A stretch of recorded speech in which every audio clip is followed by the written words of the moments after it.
Good morning. आज मैं आपको प्रभाववादी चित्रकार एडवार्ड देगा के बारे में पढ़ाने जा रही हूँ। एडवार्ड देगा प्रभाववादी चित्रकारों में एक ऐसे चित्रकार रहे हैं जो प्रभाववाद के कुछ सिद्धांतों से सहमत नहीं थे, लेकिन कला में क्रांतिकारी परिवर्तन करने के ध्येय से प्रेरित होते हुए उन्होंने कला के परंपरागत अच्छे आदर्शों का निष्ठा से पालन किया। देगा एक अनुशासन प्रिय चित्रकार थे। उन्होंने नवीन विचारों को तभी अपनाया जब सतर्क होकर उन्होंने निश्चित रूप से देखा कि वे विचार कला के किसी नियम के प्रतिकूल तो नहीं है, कला के विकास में सहायक है। तभी उन्होंने ऐसे विचारों को अपनाया। देगा एक कलाकार के रूप में श्रेष्ठ व्यक्तित्व के व्यक्ति थे। उनकी बुद्धिमत्ता, व्यवहार व कला निर्मिति से स्पष्ट दिखाई देता है कि वे एक कुशल व्यक्तित्व के स्वामी थे। प्रभाववादी चित्रकारों में देगा की कला प्रत्यक्ष रूप से स्वाभाविक किंतु अभ्यासपूर्ण, बाह्य दर्शन में सरल किंतु रचना में जटिल थी। रेखांकन व संयोजन के विचारों से वे सभी प्रभाववादी चित्रकारों में सर्वश्रेष्ठ व संसार के महान चित्रकारों में से एक रहे हैं। अन्य प्रभाववादी चित्रकारों की अपेक्षा वे क्षणिक दृष्टि प्रभाव को प्रमुख महत्व देकर चित्रण नहीं करते थे, बल्कि चित्र के अंतर्गत मानव कृतियों के स्वतंत्र व्यक्तित्व को उन्होंने कभी खोने नहीं दिया। देगा ही एक ऐसे प्रभावशाली चित्रकार थे जिन्होंने प्रभाववाद में जो चित्रण किया वह आंतरिक भावनाओं व सामाजिक स्तर को स्पष्ट रूप से व्यक्त करने वाले चित्र थे। वास्तविकता के बाहरी सौंदर्य के प्रति आकर्षण व आंतरिक कठोर सत्य का विचार, ये दोनों ही प्रवृत्तियां देगा के अंदर प्रारंभ से ही थी। देगा का जन्म 1834 ईस्वी में फ्रांस के पेरिस में हुआ। उनके पिता बैंकर थे। देगा एक धनाढ्य परिवार से थे। उनके पिता उनको इसी व्यवसाय में लगाना चाहते थे, यानी बैंकर के व्यवसाय में लगाना चाहते थे, किंतु बचपन से ही अब रेखा चित्रों में बनाने में संलग्न रहते थे। उनको चित्रकला से अत्यंत प्रेम था।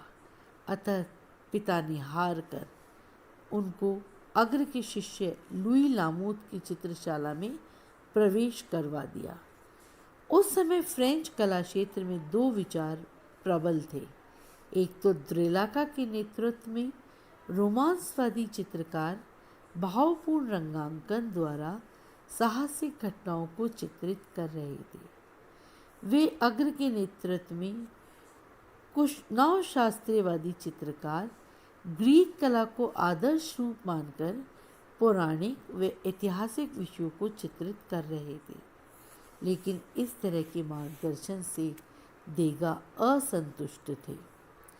प्रारंभ में तो उन्होंने ऐतिहासिक विषयों को लेकर उन्होंने यथार्थवादी शैली के कुछ चित्र बनाए, परंतु तुरंत ही उन्होंने अपना ध्यान हटाकर व्यक्ति चित्रों पर केंद्रित कर लिया। वे व्यक्ति चित्रों में अत्यंत कुशल एवं सिद्धहस्त हो गए। देगा एक श्रेष्ठ व्यक्ति चित्रकार बन गए। उन्होंने अपने प्रारंभिक व्यक्ति चित्रों में मानव स्वभाव की विशेषताओं व आंतरिक गुणों को अत्यंत परिणामकारक ढंग से व्यक्त किया। उनके व्यक्ति चित्रों की रेखा में प्राचीन महान चित्रकारों की रेखा का सामर्थ्य दिखाई देता है। व्यक्ति चित्र बनाने से पूर्व देगा कई बार उस व्यक्ति के क्या रेखा चित्रों की सहायता से अभ्यास करते थे।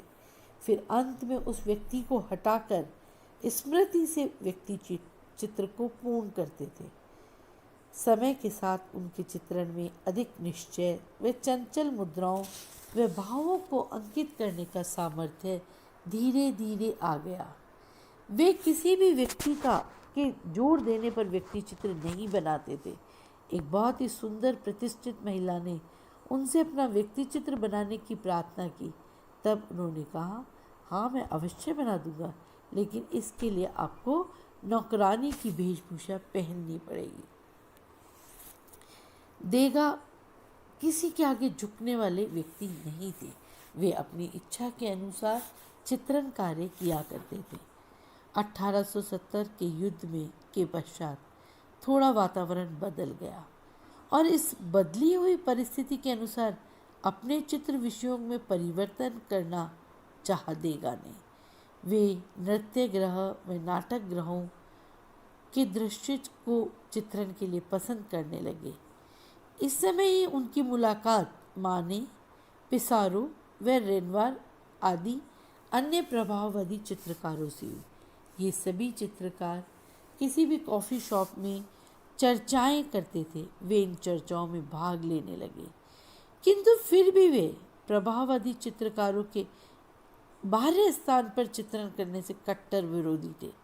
उनका स्पष्ट मत था कि कला कल्पना व भावनाओं द्वारा कलाकृति के अंतर्गत जो अंतर्भाव पैदा किया जाता है वो प्रकृति में नहीं होता, वो स्वयं चित्रकार के अंदर होता है।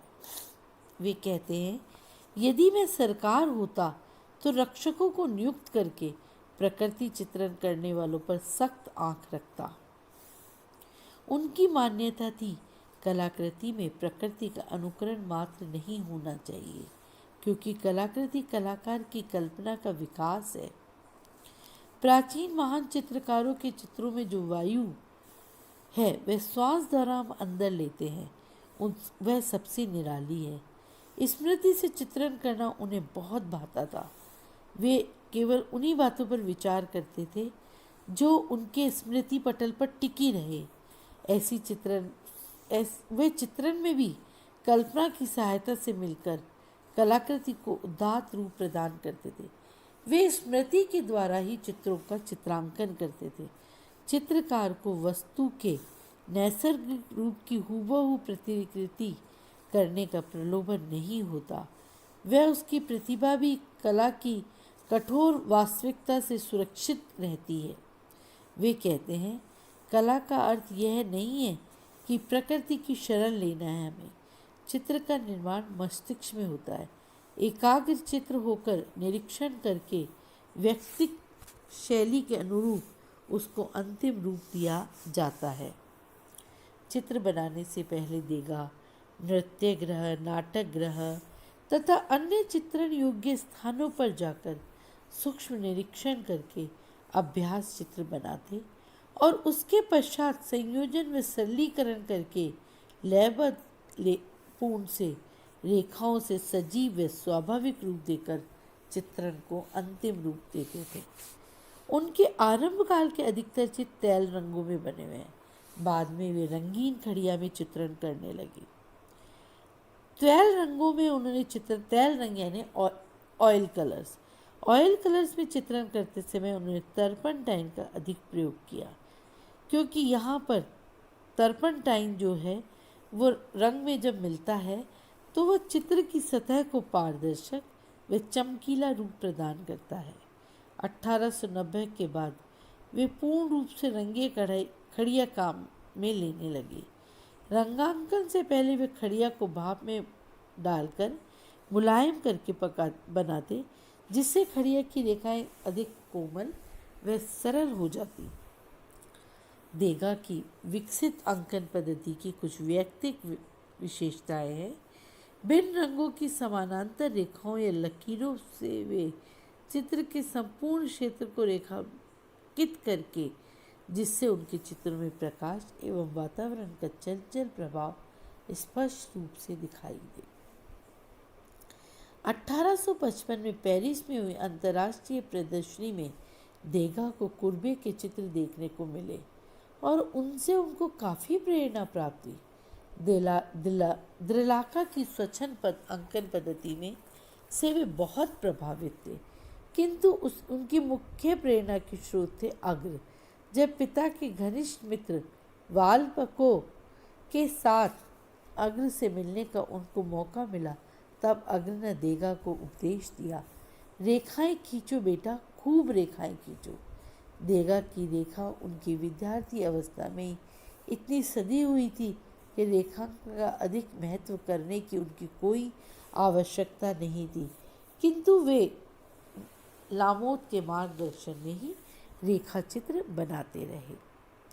साधारण विद्यार्थियों की भांति वे भी प्राचीन कलाकृतियों का अंधानुकरण करते रहे, लेकिन बाद में उन्होंने इसे धीरे धीरे छोड़ दिया और वे कला के मूल तत्वों के बारे में चिंतन करने लगे।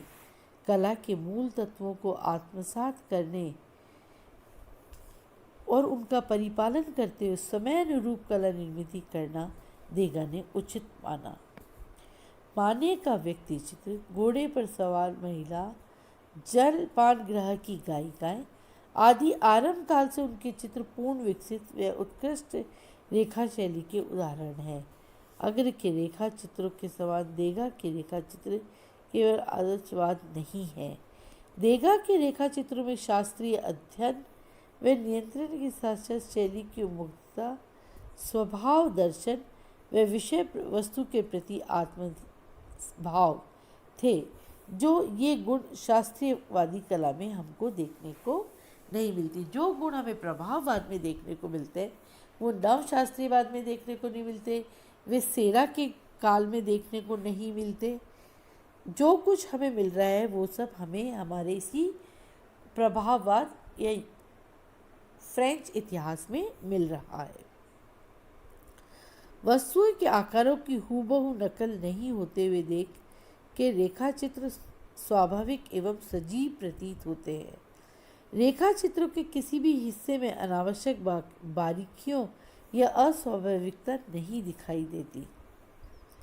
प्रभाववाद की चर्चाओं में वे लाभ तारपुर के साथ निरंतर उत्साह से भाग लेते, किंतु 1855 में करीब उन्होंने अपनी प्रतिभा अभिरुचि के अनुकूल चित्रार्थियों को निर्धारित शहरों और विषयों को लेकर अंत तक प्रथम रूप से चित्रण करते रहे।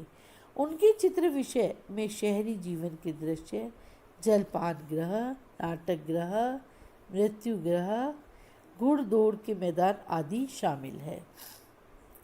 चित्र के अंतर्गत दृश्य को देगा ऐसी कुशलता से संयोजित करते कि उनके बिना चित्र गुणना सरल नहीं है। चित्र के अंतर्गत दृश्य को देगा ऐसी कुशलता से संयोजित करते कि उनके चित्र बिना सूचना अकस्मात खींचे गए रेखा चित्र के समान दिखाई देते। दृश्य में यह असावधानी का स्वाभाविक डालने हेतु देगा प्राय ऊंचे या अनोखे दृष्टिकोण से चित्र संयोजन करते थे। उनके चित्रों में सामान्य जनजीवन के दृश्य ऐसे दिखाई देते जैसे कि प्रेक्षक गृह या वीथिका में दिखाई देने वाले रंगमंच पर अभिनीत किए जा रहे नाटक के दृश्य। उनके चित्र गुड़दौड़ के मैदान में घोड़ों की आकृतियों एक तरफ से इस प्रकार काट दी गई है जिस तरह कोई छायाचित्रकार दृश्य को उसी क्षण अंकित करने की जल्दी में वैसे का तैसे खींच देता है। उस समय जापानी छापा चित्रों के चित्रकारों ने इस और ध्यान नहीं दिया और देगा भी उससे प्रभावित थे। दृश्य को आकस्मिक व घटना सदृश बनाने के उद्देश्य से अधूरी आकृतियों के अंकन एवं असाधारण दृष्टिकोण से संयोजन, उनके पीछे यही जापानी चित्रों का प्रभाव मुख्य कारण था। देगा ने छायाचित्र का अध्ययन तो किया, लेकिन उससे प्राप्त प्रभावों को एवं दूर दृश्य का अनैच्छिक विभाजन आदि का उन्होंने अपने चित्रों में अनुसरण किया, जिससे उनके दृश्य ऐसे प्रतीत होते हैं जैसे कि पात्रों की असावधानी में अंकित किए गए क्षणिक दृश्य। देगा के चित्रों में आकस्मिकता का प्रभाव इतना सहज सिद्ध है कि दर्शक भूल जाता है कि वह बारीकी एवं का अंकन सुयोग्य स्थान पर चित्र के समूचे वह भूल जाता है कि उसके पीछे देगा का असामान्य कौशल और गहरा अध्ययन है। अब मैं देगा के बारे में इसके आगे अपनी नेक्स्ट वीडियो में पढ़ाऊंगी। धन्यवाद।